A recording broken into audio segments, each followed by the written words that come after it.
ही रहेंगे।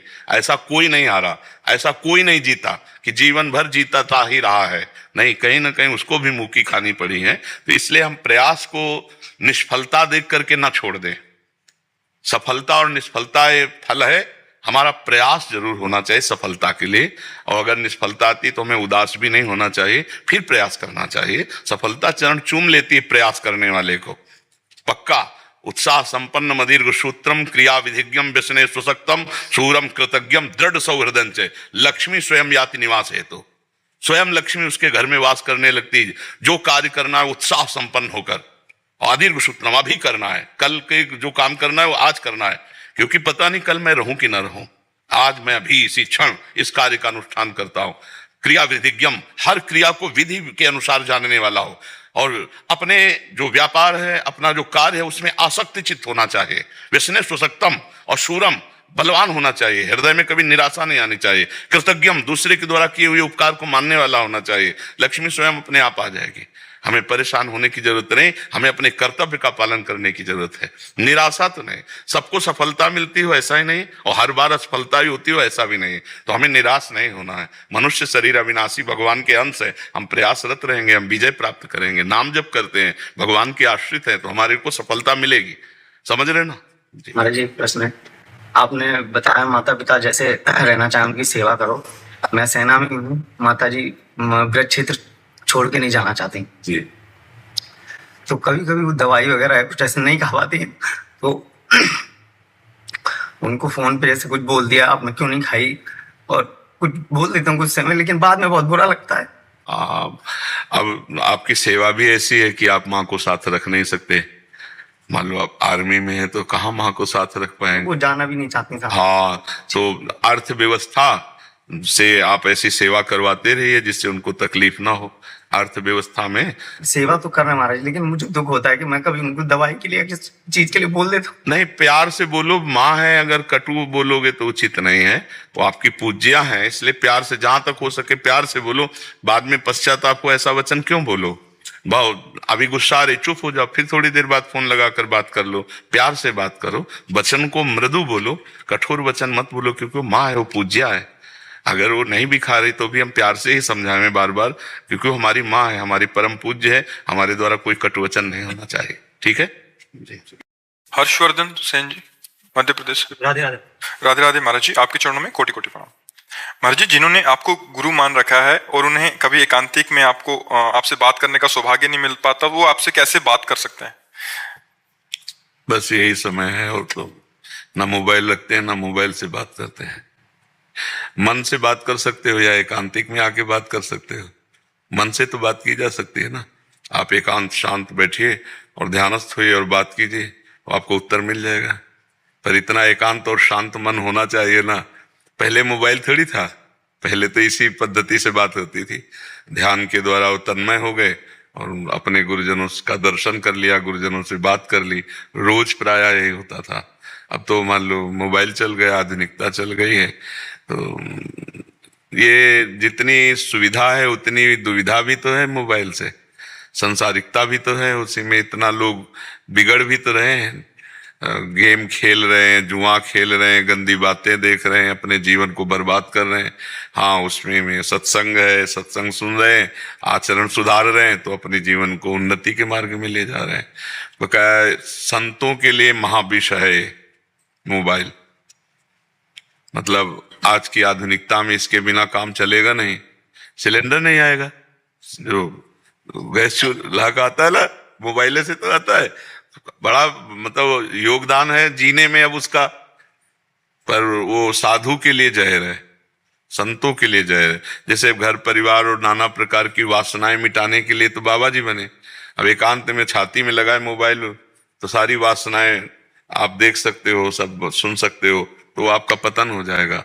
और प्राय अब के समय में कोई भजन करके सिद्ध हो रहा हो बहुत ही कठिन बात है, क्योंकि छाती से मोबाइल लगा रहता हो, जहां कुन कुन कुन कुन हुआ तो अब चिंतन कहाँ जाएगा। चिंतन यही रहेगा। चिंतन भगवान में थोड़ी जाने देगा मोबाइल। मोबाइल रख लो और भला चिंतन करो आंख मूंद कर भगवान का। नहीं, हर मिनट बाद आपका किसी का मैसेज तो नहीं है किसी को, और ये भजन में मन ही नहीं जाएगा। उसी में लगेगा। सीरियल देखो, नौटंकी देखो, नाटक देखो माया के। बहुत कठिन है। इस कलिकाल ने ऐसा यंत्र फेंक दिया है कि सबके पास होगा, सबको रखना पड़ेगा। काम करवाना है तो मतलब मोबाइल रखना ही है, और मोबाइल है तो फिर एकांत में वो पूरा प्रपंच है उसमें। तो बड़ा जितेंद्री कोई हो तो बच जाए मोबाइल के प्रयोग, गलत प्रयोग से, नहीं तो गलत प्रयोग करेगा ही करेगा। और बच्चा प्राय लोग ऐसे कान में लगाए यही कहते रहते हैं, और बोले और, अरे और क्या, चुपचाप भजन कर, बंद कर भजन कर, पर कान में लगाए लोग घूमते रहते हैं। अच्छा, और मतलब बातचीत करते रहते हैं। तो गुरुजनों से बात करने का मन से है, या एकांतिक में आके बस इतना ही समय है। जहां यहां से निकले तो बस वहां दरवाजा बंद, किसी से मिलना नहीं, किसी से जुलना। आप कल 2 बजे रात्रि के फिर निकलेंगे, जो 2 बजे रात्रि के दर्शन करते, बस शांत। और इतना ही बहुत है। अगर इतने में अपने को कोई बदलना चाहे तो बदल सकता है, और ना बदलना चाहे तो फिर क्या। पर यह है कि समाज सेवा बन रही है, इसलिए थोड़ा राजी है कि चलो लोगों का परिवर्तन चाहे अपना करना तो कर सकते हैं। नहीं तो सबसे बढ़िया बात है सबको भगवान मान के बस एकांत में भजन करें। उपदेश देने का भी अब समय नहीं रह गया, कलिकाल है। अब उपदेश को जीवन यापन का एक व्यापार मान लिया गया है। आज शास्त्रों के उपदेश को, भागवतिक उपदेश को भी धंधा बना लिया गया है। सच्चे संतों के मार्ग में ये भी त्याज्य ही है, इसको भी त्यागना चाहिए। पर अगर सब त्याग जी भाव कर ले तो फिर समाज तो भगवान इसीलिए लगा देते हैं। नहीं तो अब ये भी धंधा हो गया है, रुपया। जिसका लक्ष्य रुपया है वो अध्यात्म नहीं हो सकता, कोई भी क्रिया हो। जिसका लक्ष्य है भगवान, वही अध्यात्म होता है। अब हर चीज में रुपया चाहिए, हर चीज का रुपया। जहां धंधा है वहां परमार्थ नहीं चलता, और जहां परमार्थ है वहां धंधा नहीं चलता। और भगवान सबका भरण पोषण करते हैं, हम हमारे जनों का भी भरण पोषण करते हैं। तो इसलिए मोबाइल रखते नहीं, मोबाइल से बात करते ले, प्रगट में बात कर ले या मानसिक बात। मन से कैसे करते हो? मन एकाग्र करो, गुरुदेव का ध्यान करो और अपनी बात कहो, वही अंदर ही हृदय में उत्तर मिल जाएगा गुरुदेव का। कनिका मदान जी। राधा वल्लभ हरिवंश प्रभु जी। श्री हरिवंश महाराज जी। महाराज जी, मैं आपके बताए हुए मार्ग पर पिछले 1.5 वर्ष से चलने का प्रयास कर रही हूँ। महाराज जी, आप कह रहे हैं कि जैसे एक बच्चा पेपर करते वक्त, लिखते वक्त अपना सवाल के हल बार बार जांचता है, रीचेक करता है, तो गुरुजी को कॉपी देने से पहले तो आंतरिक मन में बार बार ये सवाल आता है कि मैंने पापाचरण बंद तो कर दिए हैं और नाम जब भी चल रहा है, तो कहीं खुद से कोई दोष दर्शन, दृष्टि या अभिमान ना हो जाए। बार बार विचार आने पर मेरी भगवत प्राप्ति नहीं, अपने पर अब अपने को इस तरह से चिंतित नहीं करना है। हम कोई अनाथ नहीं है, भगवान की शरण में है। अगर अभिमान आएगा तो ठीक कर देंगे, दोष आएगा तो निर्दोष कर देंगे। हमारे भगवान है ना, हम उनकी शरण में है ना, हम प्रभु की शरण में। हमको अपनी चिंता नहीं करनी, अपनी चिंता नहीं करनी, हमें चिंतन करना है प्रभु का। जहां कहीं अपनी चिंता की बात आए तो सोचो ना, प्रभु है ना, प्रिया जो है ना, लाडली जो है, वो सब ठीक कर देंगे। शरणागत को निर्भय रहना चाहिए, भगवान के भरोसा दृढ़ रखना चाहिए। ऐसे हम परेशान हो जाएंगे, ऐसे तो मन परेशान कर देगा। परेशान नहीं होना है। जब मन ये दिखाने लगे कि तुम में अगर अहंकार आ गया तो प्रभु है ना, हाँ हाँ, नहीं तो उसी समय उसको दौड़ाओ ना, प्रभु है ना। जहां कहीं भयावह बात लावे तो प्रभु है ना, अरे वो सब ठीक कर देंगे, वो सब संभाल लेंगे। ऐसा तो विश्वास करो। बाह्य साधन और आंतरिक साधन, उसकी रक्षा, उसको बढ़ाना और भगवत प्राप्ति तक ले जाना, ये सब भगवान का कार्य होता है। गुरु जी, तो सोचने से अभिमान नहीं आएगा? नहीं, आ भी जाए तो क्या फर्क पड़ता है, फिर भक्ति पे रुकावट आ जाएगी। 1 सेकंड लगता है समर्पित करने में। जी जी। आप सब, जैसे हमारे मन में अहंकार आ गया किसी बात का, तो हमारे पास स्थान भी तो है ना प्रभु के चरणारविंद। ए भैया अहंकार तू यहाँ जा, अल्ले समर्पित हो गया। अब क्या हम बिगाड़ पाया अहंकार? अहंकार को बनाए रखना वो घातक है। अहंकार आ गया तो भगवान के चरणों तक पहुंचा दिया। भाई हम बड़े भजनानंदी, ये अहंकार आ गया तो भगवान के चरणों में पहुंचा, देखो प्रभु देख लो आपकी कृपा से भजन हो रहा है, और बेमतलब ये अहंकार कर रहा है, आप सुधार दो आप। तो भगवान उसी समय अहंकार का समन कर देते हैं। अपने तो अब बिल्कुल चिंता नहीं करनी, प्रभु की शरण में। जैसे बहुत बढ़िया डॉक्टर मिल जाए ना तो अब रोग की परवाह नहीं होती, ऐसे बहुत बढ़िया डॉक्टर जगत गुरु भगवान सद्वैद्य हैं। हम उनकी शरण में, अब ना हमारा अहंकार बिगाड़ सकता है ना कोई विकार बिगाड़ सकता है। वो आए, हम भगवान के सामने पेश कर दिए। मतलब हमारे अंदर काम आ गया, क्रोध आ गया, लोभ आ गया, तो हमारे सामने भगवान, हे प्रभु ये समर्पित, आप देखो, वो संभाल लेंगे, वो संभाल लेंगे। हमें किसी भी तरह अब डरना नहीं है, खूब आनंदित रहना है। भगवत शरणागत का मतलब यही, खूब आनंदित रहना है। पर हमें सावधानी रहना कि जहां कोई विकार आवे, दोष आवे, वो तत्काल प्रभु तक पहुंचाना है, प्रभु के चरणों में समर्पित कर देना है, वो संभाल लेंगे, बहुत अच्छे से संभालते हैं। मैं तो ऐसे समझती हूँ जैसे आप प्रिंसिपल है और हम स्टूडेंट हैं, तो मैं ऐसे समझती हूँ कि गुरुजी को पता चला तो गुस्सा करेंगे, तो मैं उसको मन से निकाल देती हूँ कि नहीं करना, ये नहीं करना, ये गलत है। ऐसा भी ठीक है, ऐसा भी भाव ठीक है। और जब ना संभले तो प्रभु को समर्पित कर दे, वो संभाल देंगे। अपने पूरे जीवन को प्रभु को समर्पित किए रहना। हाँ, तो ऐसे संभाला है, पूछो मत। कदम कदम पर भगवान ने संभाला है, कदम कदम पर। वो हम जानते हैं, जाने मोरी छाती, मीरा जी कहती ना, जाने मोरी छाती, गिरधर मुझे कितना प्यार करते हैं, मेरा हृदय जानता है। ऐसे कदम कदम पर भगवान हमको, कदम कदम पर, जहां कहीं भी ऐसा कुछ हुआ कि बेइज्जती होने की मतलब, तो हमने देखा भगवान कोई न कोई रूप लेकर के आ गए। एक बार महोबा से वाराणसी के लिए हमको बैठा दिया किसी भगत ने, 3 स्टेशन की टिकट दी। अब इतनी उदासीनता रहती थी, कौन टिकट को देखे, झोली में डाल लिया। अब अच्छे वाले उसमें बैठाला, हाँ हाँ, तो हम जो आए रात्रि में और कहा कि टिकट दिखाइए, तुम दिखा। इतनी बोले, पहली बात तो कितने स्टेशन निकल गए, और दूसरी बात ये जनरल की है, और आप बैठे कहाँ हो। उनका हमको इसका कोई ज्ञान नहीं, हमको यहाँ बैठा दिया गया है। तो मतलब अलग अलग स्वभाव होता है ना, तो थोड़ा उद्दंडता पूर्वक वार्ता करने लगे। कहा खड़े हुए, हम खड़े हो गए, जटाजूट पहले भी थे, लाल वस्त्र थे। एक आदमी ऊपर से उतरा, अंग्रेजी से उनसे बात की, टिकट बनवाई, और हमसे कहा बैठ जाइए।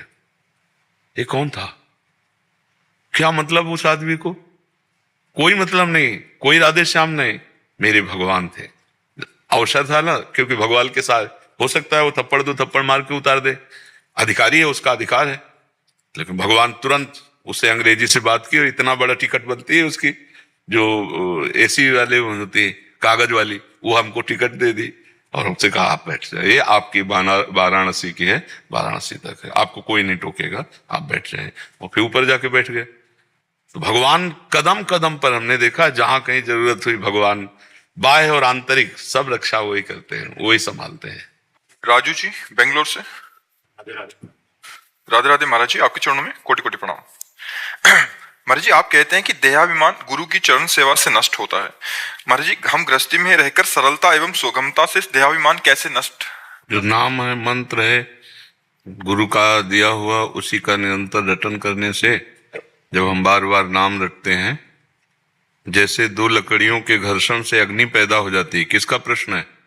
हाँ, ऐसे ही निरंतर नाम जिह्वा से रटने से ज्ञानाग्नि प्रकाशित होती है। अज्ञान के कारण ही तो अहंकार होता है, जहां ज्ञान हुआ तो अहंकार का नाश हो जाता है। अज्ञान तिमिरांधस्य ज्ञानांजन शलाकया चक्षुरुन्मीलितमेन तस्मै श्री गुरुवे नमः। तो गुरुदेव भगवान ने जो नाम दिया, मंत्र दिया, उपासना दी, वैसी करो तो उनकी आज्ञा पालन है, उनकी सेवा है, उनकी कृपा से अहंकार का नाश हो जाएगा। जरूरी थोड़ी कि गुरु के समीप रहना ही गुरु सेवा है, गुरु आज्ञा का पालन करना गुरु सेवा है, चाहे लाखों कोस दूर हो। तो नजदीक है, गुरु आज्ञा का पालन नहीं कर रहा तो दुर्गति होगी, दूर है, गुरु आज्ञा का पालन कर रहा, सदगति होगी। आज्ञा पालन से, आज्ञा समझो सुसाहिब सेवा, आज्ञा का पालन करना ही साहब की सबसे बड़ी सेवा है। समझ पाए आप? हाँ, तो नाम जप करो, और जो संतों के उपदेश हैं उसके अनुसार चलो, जीवन को संतों के उपदेश के अनुसार बना लो, अहंकार नष्ट हो जाएगा। अहंकार अज्ञान है और कुछ थोड़ी है। अज्ञान के कारण कर्ता भाव रहता है, देहाभिमान रहता है। ज्ञान प्रकाशित हुआ, सब शांत हो जाएगा, सब शांत हो जाएगा।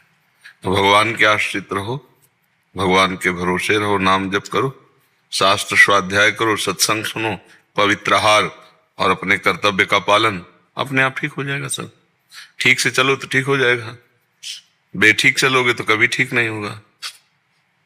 ये भव रोग का सबसे बड़ा यह कारण है अहंकार।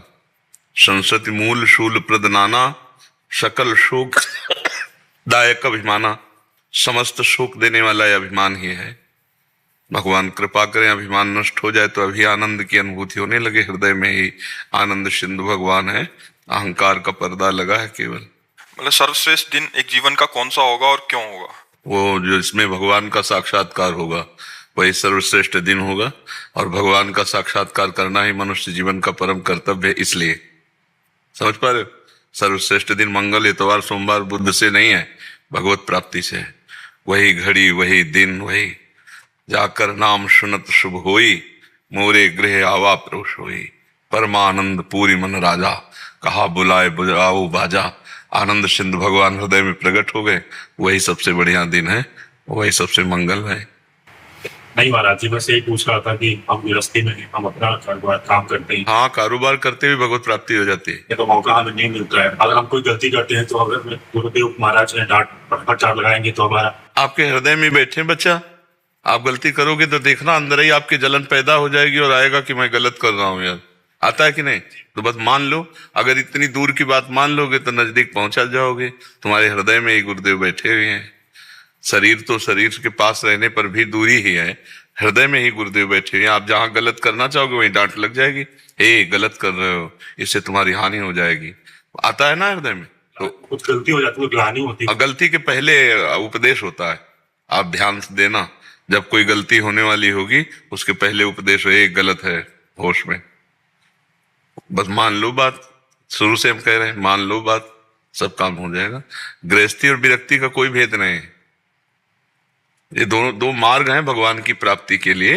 एक विरक्त भेष रख करके संसार का त्यागी बनकर चलना, एक संसार में रहकर संसार का रागी बन करके भगवान का अनुरागी बनना। तो श्रेष्ठ है संसार में रह करके कर्तव्य का पालन करते हुए भजन करना। क्योंकि हम लोग भिक्षा भी गृहस्थों से ही तो लेते हैं, पैदा भी गृहस्थों के यहाँ ही हुए, हमारे शरीर ढकने के कपड़े भी गृहस्थों से ही मिलते हैं। तो गृहस्थ धर्म सबसे बड़ा है, जो विरक्त का पोषण करते हुए, जो विरक्त भजन कर रहा है वैसे ही वो भी भजन कर रहा है अंदर ही अंदर, पर वो कर्तव्य पालन करते हुए, अतिथि साधु समाज सबका सेवन करते हुए महान तो हुआ ही ना। तो इसलिए ऐसा मत सोचो कि गृहस्थ धर्म में रहकर भजन नहीं हो सकता। गृहस्थ धर्म सबसे बड़ा धर्म है। सब धर्मों का, सब आश्रमों का पोषण गृहस्थ धर्म से होता है। चाहे वानप्रस्थ हो, चाहे ब्रह्मचर्य हो, चाहे सन्यास हो, सबका पोषण करता है और स्वयं भजन करता है। धन्य नहीं हो गया वो? सोचो, चार को भजन कराता है, स्वयं भजन करता है, मेहनत करके धन कमाता है, परिवार का पोषण करता है, उससे बढ़िया और कौन है? खूब नाम जप करो। गृहस्थ धर्म कोई गिरा हुआ आश्रम थोड़ी। गृहस्थी के यहाँ ही तो महात्मा और भगवान का अवतार हुआ, नहीं हुआ? जितने बड़े बड़े महात्मा पैदा हुए गृहस्थी के यहाँ तो पैदा हुए, भगवान का अवतार हुआ तो गृहस्थों के यहाँ ही तो हुआ। तो इसलिए गृहस्थ धर्म कोई निंदनीय धर्म थोड़ी है, महान धर्म है। विपिन अग्रवाल जी, दिल्ली से। राधा वल्लभ श्री हरिवंश महाराज जी, आपके चरणों में कोटि कोटि प्रणाम। भगवान, पिछले जन्मों की और इस जन्म की भी गर्भ काल के समय की स्मृति अगर रहे तो क्या मनुष्य इस जन्म मृत्यु रूपी काल के मुख से मुक्त होने के लिए ज्यादा प्रयासरत नहीं? पागल हो जाए। किसका है? पागल हो जाए। ये तो कहो स्मृति डिलीट होती जाती है तो हमारा दिमाग शांत है। अगर सब स्मृतियां जागृत हो जाए ना तो पागल हो जाए। बड़ी कृपा की भगवान की माया ने जो डिलीट पद्धति रखी है। परसों क्या घटना हुई, 10 वर्ष पहले क्या घटना हुई, ये सब विस्मरण कराती चली जा रही। अगर विस्मरण ना कराती हो तो फिर पागल हो जाते नहीं। अभी कोई विषय सोचो जो झगड़ा झंझट कुछ भी हुआ हो और उसको पूरा का पूरा सीन ले आओ तो अभी देखो दिमाग में आपको कैसा होगा। अगर गर्भ का सीन आ जाए तो अभी बेहोश हो जाओ। इतना भयानक पीड़ा कष्ट। पीछे जो कर्मों को हम भोगे हैं, पीछे जो हम कर्म किए हैं, उनके कुछ संस्कार तो है ना मन में। जब भजन में बैठते हैं तो आते हैं, वो तो आते ही हैं। तो ये तो कहो भगवान की कृपा से कि बहुत सा डिलीट हो गया है, थोड़ा बारा पकड़ पाया है मन, तो वही स्मृति में लाता, तो वही परेशान किए, नहीं परेशान किए। और अगर पूरी स्मृति होती तो पागल हो जाते हैं। भजन में सहायक नहीं होता, भजन में बहुत बाधक होता है। भजन तो होता है जब सब डिलीट हो जाए, कुछ याद ना आवे, केवल राधा राधा राधा राधा राधा, है नहीं? इसी में तो लगे हम कि हमको और कुछ याद ना आवे, केवल राधा राधा राधा, सब भूल जाए हम।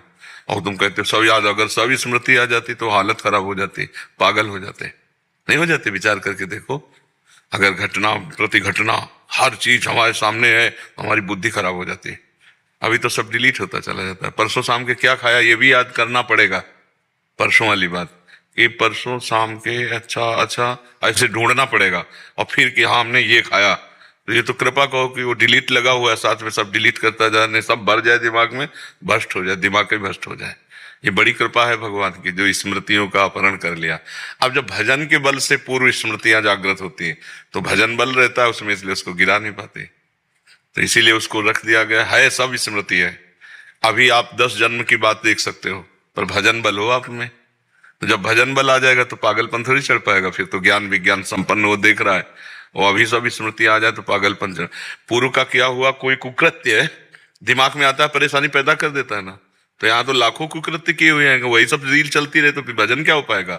बड़ी कृपा है माया की जो डिलीट कर देती है सब, जो पर्दा में कर देती है। मतलब उसने राशि ये था कि जैसे जो भी उसकी वजह से हमारी जो गलतियां हुई जो उसकी वजह से सजा मिली, जो नारायण भुगते, तो उससे अगर कुछ गलतियों नहीं, अब आपको उनसे क्या मतलब है। पूरा रजिस्टर जो पुराना हमारा है वो शरणागति के प्रभाव से भस्म हो जाएगा।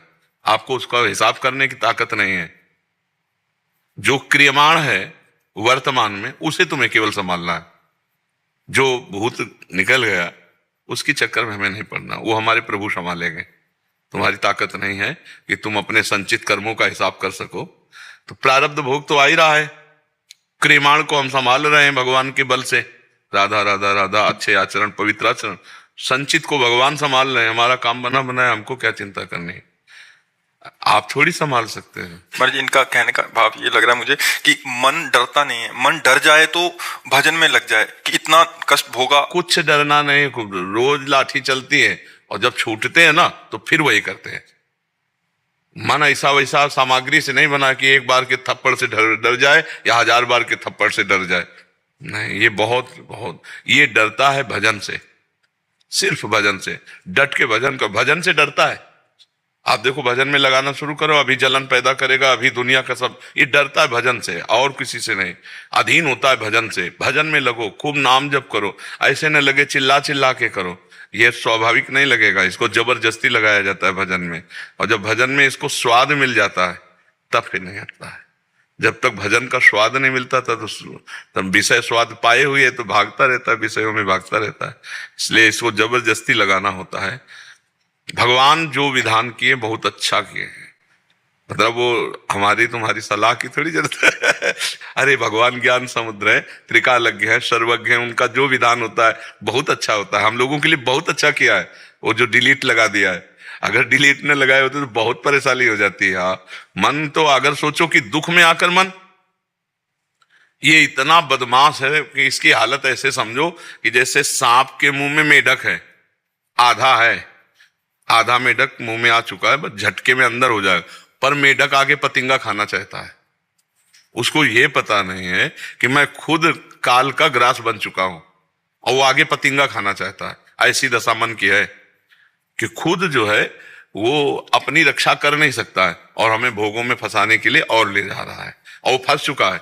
अब आधा जीवन चला गया, मान लो 30 40 35 50 के हो गए, 40 35 के तो हो गए 50 हाथ पर। तो अब मनुष्य की आयु पूर्ण आयु 100 वर्ष बताई गई है। अब पता नहीं 100 वर्ष चलें कि ना चलें, कितने में चले जाएं। तो अब इसको जबरदस्ती भजन में लगाना, ये डर के भजन में नहीं लगेगा किसी भी। ये बहुत निस्संक है, बहुत चालबाज है। अभी लाख उपदेश गए, नारकी हो वो घृणा, उसी में मरेगा जाके, उसी में मरेगा जाके। इसका विश्वास बिल्कुल नहीं करना, मन का विश्वास बिल्कुल नहीं। मन का विश्वास जिसने कर लिया वो मारा गया। ये दुष्ट बेईमान है, इससे हर समय अलर्ट सावधान रहे। और ये डरता सिर्फ भजन से है, हमारी बात समझ लेना। दंड से, भोगों से, नरकों से बिल्कुल नहीं डरता है। ये चर्चा सुनेगा, डरेगा, इसके बाद फिर वही कार्य करेगा, वही कार्य करेगा। ये डरेगा तो सिर्फ भजन से डरेगा। जितना जो भजन कर लिया और डर पा के मन को अधीन कर लिया।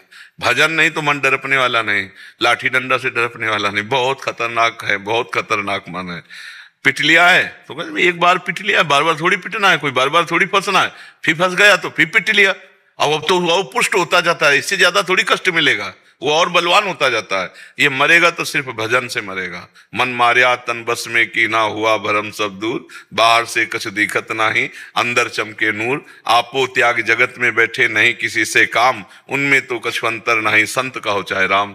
वो भगवान का साक्षात स्वरूप है जो निरंतर नाम जप करते हुए मन मार्या तन बस में की ना हुआ भरम सब दूर। भजन से मन मारा जाता है और कोई उपाय नहीं है। महाराज जी, इसी मन के ऊपर ही एक प्रश्न था। महाराज जी, कुछ दिन पहले एक साधक आए थे हमारे पास। यद्यपि उन्होंने जो प्रश्न किया, हमने जैसे आपने प्रेरणा किया उसका उत्तर दिया। वो कह रहे थे कि जब घर से निकले थे तो यही मन इतना वैराग्यवान बन रहा था कि एकमात्र लक्ष्य प्रभु की प्राप्ति था, बट ये दिन प्रतिदिन इसका वैराग्य कम की ओर क्यों, इसके पीछे कारण क्या है? वासना वासना, अगर वासना से हटाते चले जाओ तो वैराग्य बढ़ता चला जाएगा, नहीं वैराग्य घटता चला जाएगा, माइनस होता चला जाएगा। गलती कर रहे हो, कोई ना कोई गलती कर रहे हो जो शास्त्र विरुद्ध है, तो आपका जो आत्मबल है, अध्यात्म बल है, वो माइनस में होता चला जाता है। नहीं, रोज वैराग्य बढ़ता चला जाएगा, नवम नवम वैराग्य बढ़ता चला जाएगा। और वैराग्य की परम अवस्था है भगवान में स्थिति हो जाना, भगवान में भगवद आकार स्थिति, भगवद स्मरण परायण है। कोई न कोई माइनस वाली गलती है जो हमारे अध्यात्म बल को क्षीण कर रही है। अब वो साधक देख ले। वो उनका बार बार कहना था कि हमें दोष दर्शन हो जाता है, इन पे देखा उन पे देखा, तो वो भी इसमें एक माइनस मार्किंग। बहुत जोर का पतन हो जाएगा। परदोष दर्शन, पूज्यपाद श्री उड़िया बाबा जी महाराज, परदोष दर्शन, परदोष चर्चा, परदोष श्रवण, ये साधक को बहुत बुरी तरह परास्त कर देते हैं, बहुत बुरी तरह गिरा दे। हम जो कह रहे हैं वो अनुभव की बात कहते हैं। हाँ, माइनस तभी आपका वैराग्य जो ढीला तभी होता चला जाएगा जब आपसे कोई शास्त्र विरुद्ध आचरण हो रहा है, वाणी से, शरीर से, इंद्रियों से, चेष्टाओं से, उसको संभाल लो तो वैराग्य बढ़ता चला जाएगा। मतलब वो अगर आप सही से चल रहे हो तो वैराग्य दिन प्रतिदिन बढ़ता चला। वैराग्य का तात्पर्य अंदर से राग रहित हो जाना, भागना थोड़ी होता, कहीं अंदर से कुछ अच्छा नहीं लग रहा और भगवान में रुचि बढ़ती चली जा रही, संसार से रुचि हटती चली जा रही, इसी का नाम वैराग्य है। हाँ। अभिषेक जी, राधे राधे महाराज। राधे राधे महाराज जी, आपके चरणों में कोटि कोटि प्रणाम। महाराज जी, भगवान श्री कृष्ण भगवत गीता के 12वें अध्याय में कहते हैं कि जो दूसरों से ईर्ष्या नहीं करता, सबसे मित्रता का भाव रखता है, सुख दुख में एक समान रहता है, सहनशील, संतुष्ट है, ऐसा भक्त भगवान को बहुत प्रिय है। महाराज जी, ये गुण अपने अंदर कैसे विकसित करें? नाम जप, जितना नाम जप करोगे, नाम जप को बचाओगे और नाम जप को पचाओगे तो उतने सद्गुण प्रकाशित हो जाएंगे। जैसे बलिष्ठ भोजन पा करके उसे पचा लिया जाए तो शरीर पुष्ट करेगा, ऐसे ही बलिष्ठ भजन है, उसे पचा ले, उल्टी न करे। राग द्वेष काम क्रोध की लीलाओं में भजन का भाव क्षीण होता है, भजन का बल क्षीण होता है। सबकी सहले, कुछ किसी से ना कहे, भजन बढ़ाता चला जाए तो वही फिर जब परिपक्व हो जाता है तो सद्गुणों का विकास कर देता है भजन। बिना भजन के नहीं, भजन ही विनिश्चितम बदामिते नान्यथा वचांस में हरिम भजन्ति नरा भव सागर था। सारे भागवतिक सद्गुण उसमें आ जाते हैं जिससे बहुत समुद्र से पार हो जाता है। नाम जप, खूब नाम जप करो, अधिक से अधिक नाम जप करो, गुप्त नाम जप करो, निष्काम नाम जप करो, तो अपने आप सब सद्गुण आ जाएंगे। भगवान का समस्त वैभव भगवान के नाम में छुपा हुआ है। 2 अक्षर है राधा, 2 अक्षर है राम, लेकिन सब कुछ भरा हुआ है इसी में। ककारा ना पड़े और शुरू कर दे राम राम राम राम राम राम राम राम राम। एक दिन देख ले उसके मुख से वेद के वाक्य निकलने लगेंगे। वो जो बोले लिख ले, वेद वाक्य है, कहीं भी ढूंढ लेना शास्त्रों में। बिना पढ़े सब शास्त्र का ज्ञान आ जाएगा, बिना ध्यान लगाए भगवान का रूप सामने होगा। नाम की महिमा, बिना किसी से कोई याचना के सारे सद्गुण उसका घर बन जाएगा, और दैवी संपदावान हो जाएगा। भजन करे बस, डट के भजन। जैसे महाराज जी, हमारे संप्रदाय में एक उदाहरण देते हैं कि गार्डन में कोई वृक्ष या पौधा लगाते हैं तो पानी के साथ साथ उसे कीड़े मकोड़ों से बचा के रखना पड़ता है। वैसे ही भजन तो होता है, लेकिन जैसे भी आपने बताया परदोष दर्शन प्रभु जी ने पूछा, और सहनशीलता वो है ही नहीं, मतलब आती नहीं। मतलब कोई कुछ कह देता है, लगता है मतलब उसको जवाब नहीं देंगे तो अन्याय सहना भी थोड़ा पाप है। मतलब नहीं, अन्याय सहना पाप नहीं। ये वो संसारिक भाषा वाले ऐसे बोलते हैं। जो अध्यात्म मार्ग है, सहनशील होना, तितिक्षावान होना, ये बहुत पहला लक्षण है साधु का। तितिक्षावान मतलब गर्मी सर्दी मान अपमान निंदा स्तुति इनको समान भाव से सह जाना। ऐसा थोड़ी कि अन्याय कर रहा है, कौन अन्याय कर रहा है? हमने अन्याय किया, उसका फल हमको मिल रहा है। वो सामने वाला तो निमित्त बनाया गया है कि दे इसको गाली, वो बेचारा निमित्त है। कर्म हमारा है जो उसको प्रेरित करके गाली दिला रहा है। अब चुपचाप सह जाते हैं तो हमारा कर्म शांत हो जाता है, अगर हम फिर लड़ जाते हैं तो नया कर्म बन जाता है। अज्ञान के कारण ये सब ऐसे। ठीक है, अन्याय को नहीं सहना चाहिए, तो तुमने जीवन भर अपने ऊपर आए हुए अन्याय के आचरणों को सहा है। तुम खुद अन्याय किए हो, सहा है चुपचाप ही नहीं सहा है?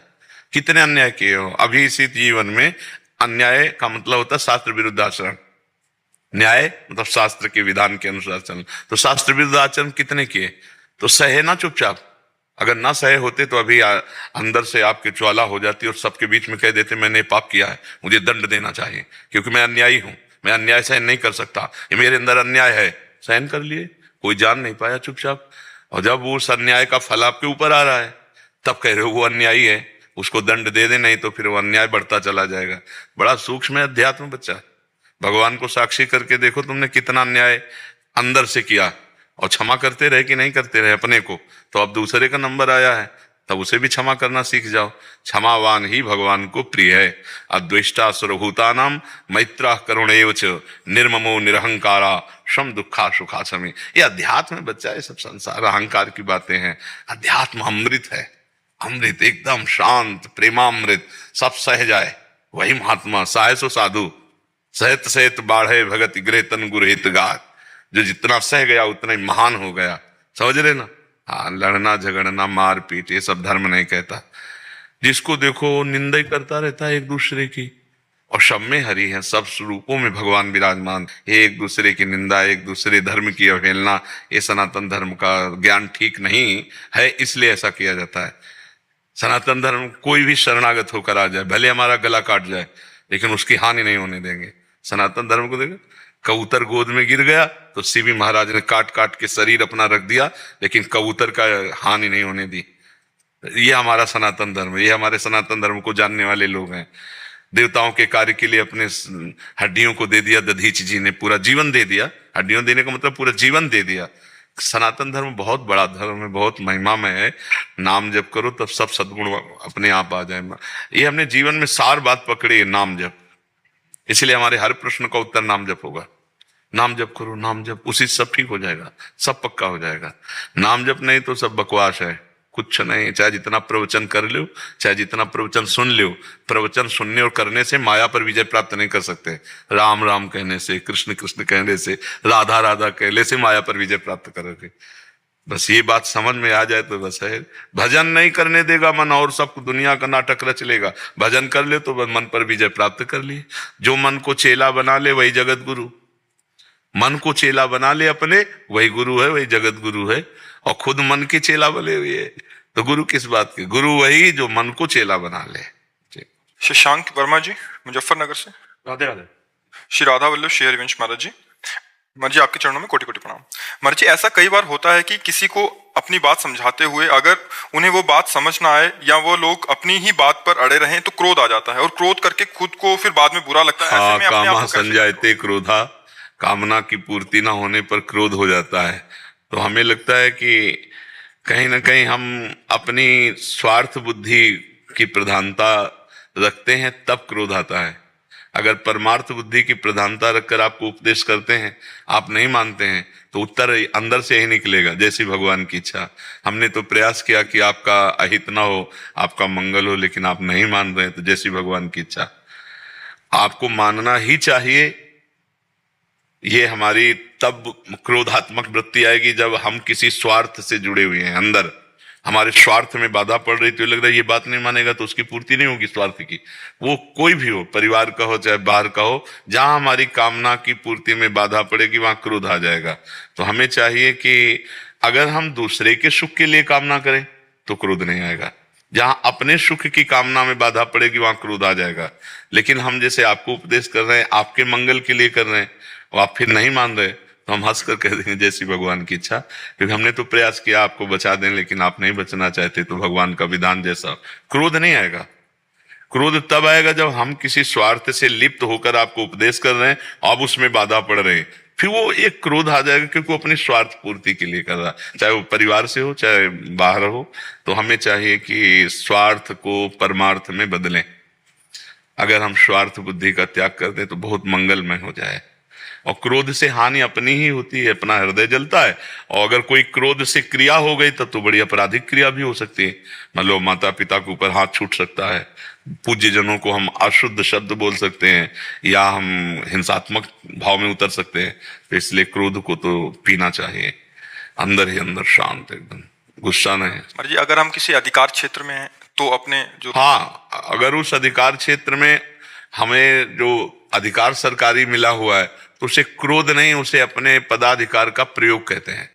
कि अब जैसे दुष्ट स्वभाव वाला एक है, सज्जन को सता रहा है, और हमें अधिकार मिला है कि सज्जन को बचाना और दुष्ट को दंड देना, तो हम उस अधिकार का प्रयोग करके उसको दंडित करते हैं और उसको बचा लेते हैं। उसे क्रोध नहीं कहते हैं। वो क्रोध की लीला भले वहां दिखाई जाए, वो अपने अधिकार का प्रयोग करके समाज सुधार व्यवस्था है। वो डंडा चलाना पड़े तो वो भी व्यवस्था है, और अगर गोली भी चलाना पड़े तो वो भी व्यवस्था है। उसमें क्रोध नहीं है, वो हमारे सरकारी व्यवस्था है कि आप अगर कानून के खिलाफ ऐसे चलते हो तो तुम्हें डंडा पड़ेंगे, इस अगर इतना हो जाते हो तो फिर फांसी की भी सजा है। हमारे यहाँ तो सब विधान है। तो वो पद के अनुसार जो चलना है वो बात अलग है, लेकिन हम घर गृहस्थी के व्यवहार में कह रहे हैं कि घर गृहस्थी के व्यवहार में हमें क्रोध से बचना चाहिए। और जो पदाधिकार का प्रयोग है तो उसमें क्रोध नहीं, उसमें तो तुम्हें शांत भी रह करके वही करना पड़ेगा क्योंकि आपका अधिकार है निर्दोष को मुक्त करना और दोषी को दंड देना। एवं जो अधिकार सरकारी अधिकार हैं, अगर उल्टा कर बैठा और धन ले लिया, घूस ले लिया, तो अपने परिवार को भी अशांत करेगा और खुद अशांत हो जाएगा। जी कौन थे जी? राजस्थान से। राधे राधे महाराज जी, आपके चरणों में कोटि नमन। महाराज जी, ग्रस्त कथावाचक को किस प्रकार इस मार्ग पर चलना चाहिए और कथा से स्वतः प्राप्त हो रहे धन को किस प्रकार उपयोग करना चाहिए? स्वतः प्राप्त धन ये बहुत मंगलमय अमृतमय है। अब इसके प्रयोग के लिए पहली बात है कि एक हिस्सा उसका 5 विभाग कर दे। एक तो मूल, जैसे तुम्हारे माता पिता ने तुम्हारे लिए जमा किया है, तुम्हारे लिए कुछ ना कुछ किया ना, संपत्ति जो भी माता पिता के पास होगा वो तो किया ना आपके लिए। तो एक अपने आगे आने वाली संतति के लिए पूरा 5 हिस्से में एक हिस्सा निकाल के रखते, एक हिस्सा धर्म के लिए निकाल के रखते हैं। उससे वो गुप्त रूप से करना है, कोई जान ना पावे, धर्म के लिए। और एक जो है वो अपने परिवार के वर्तमान के भोग के लिए, वर्तमान जो भोग व्यवस्था है, खान पान कपड़ा लता, एक जो है हिस्सा निकाल करके रख दे। जैसे बेटी का ब्याह है, बेटे का ब्याह है, जो ये बड़े कार्य उत्सव आदि है उनके लिए धन का विभाग एक धर्म के लिए 5वां हिस्सा करे। ये हम शास्त्र सम्मत कह रहे हैं कि शास्त्र के अनुसार आए हुए, जैसे 100 रुपए में 5वां हिस्सा क्या होगा? 20 रुपए। हाँ, ये 20 500, 20 रुपए धर्म के लिए निकाल के रख देना चाहिए। 80 रुपए बचे तो 20 रुपए आगामी संतति के लिए जमा कर देना चाहिए। 20 रुपए में परिवार चलाना चाहिए और 20 रुपए संतति के कार्यक्रमों में, जैसे ब्याह आदि के लिए हमें किसी से कर्जा ना लेना पड़े, वो पहले से ऐसी व्यवस्था। पर एक हिस्सा धर्म के लिए निकालना चाहिए, 5वां हिस्सा धन के 5 विभाग करे और उसका 5वां हिस्सा धर्म में लगा देना चाहिए। धर्म से आए हुए धन का 5वां हिस्सा धर्म में लगा देना चाहिए, गुप्त रूप से। वो प्रकाशित नहीं होना चाहिए कि आपने कहाँ दिया है, क्या किया है। जैसे एक होता है ना कि अमुक ने इतने रुपए यहाँ दान किए, वो प्रकाशित हो गया, वो धर्म गुप्त नहीं माना जाएगा, वो धर्म की पूर्ति नहीं मानी जाएगी। आपने उसे यश नाम ले लिया, वो गुप्त होना चाहिए जो है। और वो परिवार का पोषण करने के लिए जो आपने निकाला, वो व्यसन रहित, आपके जीवन में उसका प्रयोग। व्यसन आदि जैसे नाना प्रकार के लोग करते, भाई हमने कमाया, अब हम अपना, कई तरह के व्यसन होते हैं, दृष्टि के भी व्यसन होते हैं, इंद्रियों के भी व्यसन होते हैं, नशा भी को व्यसन कहते हैं। तो बहुत सावधानी से पवित्र आचरण करते हुए अगर हम धन का सदुपयोग करेंगे तो धन अपने आप आता रहेगा। बस हम इस बात में खुशी हो गए जो स्वतः प्राप्त। महाराज जी, इनका एक और भाव था, ये कह रहे थे कि इनके गुरुदेव की कृपा से, वो भी बहुत अच्छे संत थे ऐसा आपने लिखा है, तो वो कह रहे थे कि इन्होंने अर्थ आदि की शायद अन्य व्यवस्था हो, इन्होंने अपने संपूर्ण जीवन में जो भी भागवत कथा या भगवत कथा से एक राशि आती है, वो संत सेवा, विद्यार्थी, गुरुकुल सेवा के लिए ही वो मैं पूरी समर्पित करूंगा, ऐसा भाव। नहीं तो आपका गृहस्थ धर्म अभी शुरू नहीं हुआ है। अच्छा, तो अगर गृहस्थ धर्म में आपका जाने का भाव है, जैसा हमारे माता पिता का आदेश, उसे जाना चाहिए, गृहस्थ धर्म में जाना चाहिए। और जब गृहस्थ धर्म में जाए तो अभी तक जो कर रहे हो ठीक है, आगे उसका विधान के अनुसार चलना चाहिए, क्योंकि परिवार का पोषण भी भगवान की एक सेवा है। अगर हम आज से सावधान रहेंगे कि हमें गृहस्थ धर्म में जाना है, तो हमारे अंदर कामना नहीं पैदा होगी धन की, हम उसको व्यवस्थित रखेंगे। नहीं फिर आगे चल करके धन की कामना ना प्रकट हो जाए, और धन की कामना होने से फिर धर्म का पक्ष गौड़ हो जाता है। धर्म का पक्ष गौड़ हुआ तो जीवन बेकार हो जाता है। जैसे अब इसी कार्य को तय करके, मतलब बहुत हल्का जीवन देखने को मिलता है, जो वो सब सद्गुण दैवी संपदा सब क्षीण हो जाती है, केवल वो वाक चातुरी रह जाती है, जो रुपये से धर्म को बेचने लगते हैं। बड़ा ये भगवत चर्चा करना भूरिदा जना कहा गया है, बड़े भारी दाता है जो भगवान का यश गान करते हैं। तो भगवान के भरोसे होकर के भगवान का यश गान करना और जो उससे मिले उससे परिवार का, माता पिता का पोषण करना, ये उत्तम बात है। आप यही आशीर्वाद दीजिए कि इस सदमार्ग पे जो हमारे सदगुरुदेव श्री बाबा सुखदेव दास जी महाराज संगीताचार्य, मैं उनका शिष्य हूँ, और मैं सिर्फ एक चीज जानना चाहता हूँ। मेरा प्रश्न ये है आपसे कि यह तो स्वतः प्राप्त धन हुआ, एक धन होता है जो पोथी पे